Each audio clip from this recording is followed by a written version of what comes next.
I walked into the opulent Grandeur Hotel, ready to sign a $4.5 billion deal. But before I could, the manager ordered me to clean a table. He thought he was putting me in my place. What he didn't know was that his casual prejudice would cost him everything, and me, an empire. The air in the Grandeur Hotel is different. It's heavy with the scent of old money, mahogany polish, and a particular kind of entitlement you can't buy, only inherit. I'd been in 100 luxury hotels, but this one felt like a fortress, a bastion of a bygone era where people like me were not meant to be guests. Still, I straightened my tie, the silk a cool, reassuring weight against my chest. This was it. The culmination of a decade of sleepless nights, of coding until my fingers were numb, of sacrificing everything to build my company from a garage startup into a global tech powerhouse. Today, I was here to sign the papers that would merge my company with a Japanese conglomerate, a $4.5 billion deal. My life's work validated in a single pen stroke. I was 15 minutes early for the meeting, a habit drilled into me by my father. I found the private dining room, the sovereign suite, where the signing was to take place. The door was slightly ajar. I could hear the faint clink of silverware as the staff set the table.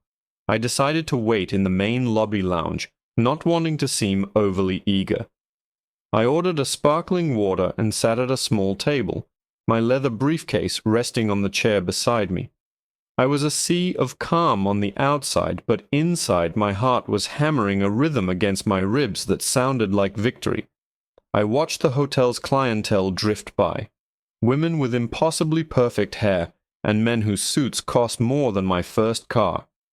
I felt a familiar prickle of being an outsider, but I pushed it down. My bank account, my company, my presence here, it all said I belonged. That's when I saw him, a man in a tailored grey suit, with a severe haircut and a permanent sneer etched onto his face. He was clearly the manager, moving with an air of absolute authority, his eyes scanning the lobby like a hawk looking for mice. His gaze swept past me once, then snapped back, his eyes narrowing. He started walking directly toward me.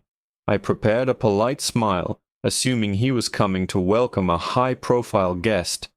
I was wrong. He didn't stop at my table. He stopped over it, looming. He didn't speak to me. He snapped his fingers, a sharp, ugly sound that cut through the hushed ambience of the lounge. He pointed to a table across the room where a family had just left, leaving behind a mess of crumpled napkins and half-empty glasses.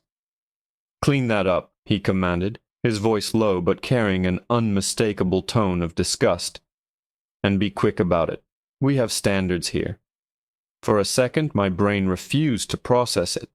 I just stared at him. The polite smile I had prepared felt frozen on my face. I'm sorry," I managed to say. His sneer deepened. He looked me up and down, his eyes lingering on my dark skin, then my expensive suit, as if the two things couldn't possibly coexist in his world unless I was staff. "Are you deaf?" I said. "Clean that table. The service in this establishment has become appallingly lazy." My blood ran cold. The victory march in my chest stuttered and died. Every eye in that lobby was on us now. The silence was deafening. This wasn't a mistake. This was a deliberate public humiliation. I could feel the heat rising in my neck, the anger coiling in my gut like a venomous snake. I took a slow, measured breath, ready to dismantle this man with a few quiet, well-chosen words. But before I could speak, I heard footsteps approaching. It was Mr. Tanaka and his two associates, the very men I was meeting. They had just walked into the lobby, and they stopped dead in their tracks, their faces a mixture of confusion and shock as they witnessed the hotel manager ordering me, their new partner, to bus a table. The manager saw them looking and seemed to puff out his chest, as if proud of his display of authority. He turned back to me. "Well, "What are you waiting for?" he barked. I looked from his smug, hateful face to the bewildered faces of my new partners. The $4.5 billion deal, my entire future, was hanging in the balance of this single, horrific moment. I slowly rose from my chair, my movements feeling deliberate and heavy. I looked the manager dead in the eye, a silence stretching between us that felt like an eternity. Then I turned to Mr. Tanaka. "Gentlemen," I said, my voice dangerously calm, "I deeply apologize. It appears I have made a grave error in judgment. This hotel is no longer a suitable venue for our business." I paused, letting my words sink in, then slowly swept my gaze around the opulent, rotten lobby. "In fact, it's no longer a suitable venue for any business."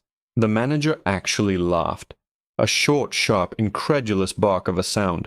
"You've made a grave error, all right," he sneered, his confidence unwavering, "thinking you can waltz in here and make demands. I don't know who you think you are, but you've got 10 seconds to get out before I have security escort you out with the rest of the trash." He reached for the radio on his hip, but he never got to press the button. Mr. Tanaka took a single, deliberate step forward.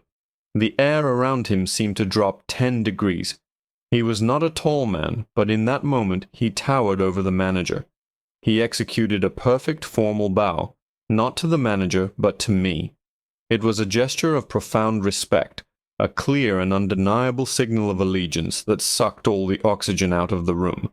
When he straightened up, his eyes were like chips of ice. "You will address Mr. Davies with respect, Mr. Tanaka said, his Japanese accent sharpening the edges of his English into razor blades. "This man is the CEO and founder of Omnitech. He is our new partner. We are here today to finalize an acquisition that will make him a very, very wealthy man, and our company even wealthier." He paused, letting the information land with the force of a physical blow. An acquisition, I might add, that was to be celebrated with a week-long stay for our entire executive board. At this hotel. I watched the manager's face. It was a fascinating, horrifying spectacle. The smug superiority dissolved, replaced by a wave of confusion, then dawning horror. The blood drained from his face, leaving behind a pale, waxy mask. His jaw went slack. His eyes, which had been filled with such casual contempt, were now wide with pure, unadulterated panic. He looked from Mr. Tanaka's cold fury back to me, as if seeing me for the first time. He saw the custom-tailored suit, the Patek Philippe on my wrist, the quiet, unshakable confidence that he had so arrogantly mistaken for weakness. Sir, I do apologize," he stammered, the words tripping over themselves. "It was a misunderstanding. A terrible, terrible mistake." I held up a hand, silencing him. "No," I said, my voice soft but carrying across the now silent lobby.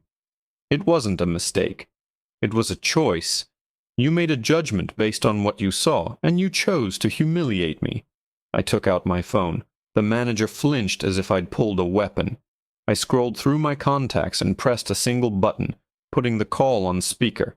"Jasmine, it's Marcus," I said.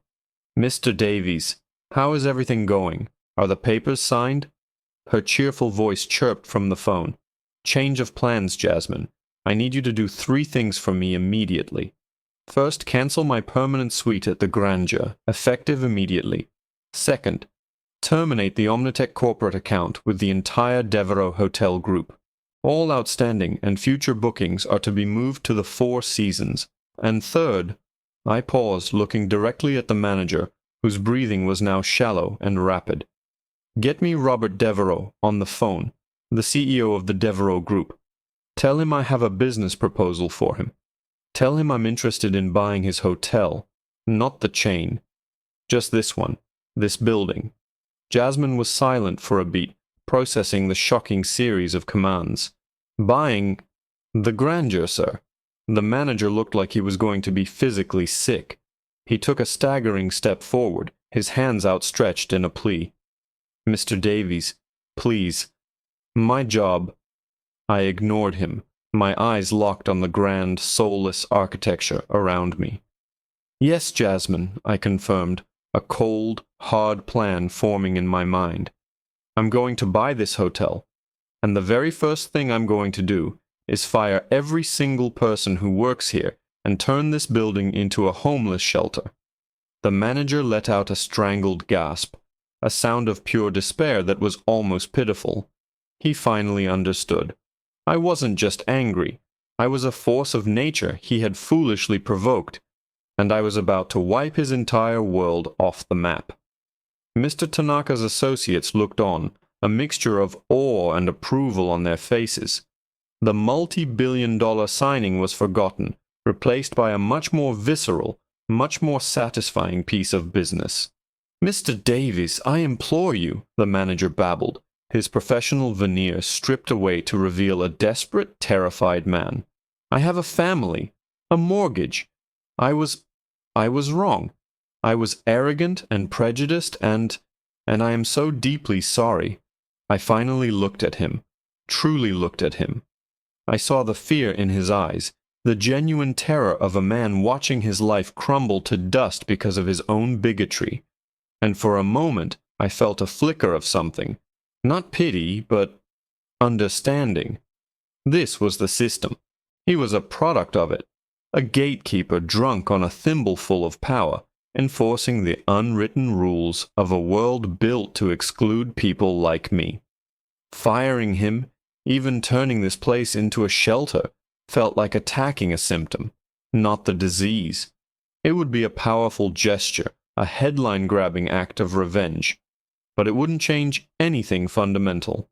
That's when a different idea, a sharper and more devastating one, began to form. It was an idea born not just of anger, but of a decade spent disrupting industries and rewriting the rules. I held up my phone. "Jasmine, hold that last order," I said calmly. "Just cancel the corporate account for now, and get Mr. Devereaux on the line, but for a different reason. Tell him his competitor Marcus Davies of Omnitech wants a meeting to discuss a new partnership." The manager stared at me, his face a mask of confusion. Mr. Tanaka tilted his head, intrigued. I turned my back on the sputtering manager and addressed my new partners. "Gentlemen, my apologies again for this interruption. Let's conclude our business. But not here." I gestured towards the exit. "We'll go to the Four Seasons. My treat." As we walked away, leaving the manager standing like a statue in the center of his collapsing kingdom, a quiet confidence settled over me. The fury was still there, a white-hot coal in my chest, but it was now focused, refined into a weapon. 2 weeks later, I sat across from Robert Devereaux in his penthouse office, the city sprawling beneath us. He was an older man, with the weary eyes of someone who had inherited an empire rather than built one. He'd seen the security footage from the lobby. He had heard the reports. He had started the meeting with a groveling, 10-minute apology. I let him finish, then I slid a folder across the polished oak table.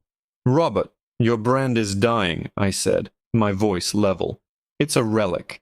It represents old money, exclusion, and, well, let's be frank, a certain kind of prejudice that modern consumers find toxic. Your stock has been stagnant for 5 years. Your hotels are seen as museums for the rich, not hubs of modern luxury." He opened the folder. Inside was a meticulously detailed proposal. It wasn't about buying his hotel. It was about saving his entire chain. It was a comprehensive plan, backed by Omnitech's data analytics and AI divisions, to completely overhaul the Devereaux brand. A new loyalty program powered by our technology. A revamped marketing campaign targeting a younger, more diverse, and globally minded clientele. New training protocols using virtual reality to simulate and eliminate scenarios just like the one I had experienced. The centerpiece of the proposal was the Devereaux Promise, a new diversity and inclusion initiative that wouldn't just be a press release, but a core, tech-driven part of their business model. And my price? A 30% stake in the Devereaux Hotel Group. Not as a cash purchase, but in exchange for the exclusive, long-term integration of Omnitech's platforms and services. I wasn't just going to be a guest anymore. I was going to be an owner. Devereaux was silent for a long time, his eyes scanning the pages. He knew it was a lifeline. A brutal, audacious, but undeniable lifeline. He finally looked up, a new kind of respect in his eyes. "And the manager at the Grandeur?" he asked quietly. I leaned back in my chair. "You'll fire him," I said. "But you won't do it quietly. You'll do it publicly. You will make him the face of the old Devereaux Group, the very problem that I am here to solve for you. His humiliation will be the cornerstone of your redemption story." He nodded slowly. He understood. It wasn't just about money. It was about power. I wasn't going to tear down the master's house. I was going to own it, renovate it, and write a new set of rules. Rules where the only thing that mattered wasn't the color of your skin, but the strength of your vision. That, I realized, was a victory far more satisfying and far more permanent than any simple act of revenge. I hadn't just avoided a humiliation. I had leveraged it into a dynasty.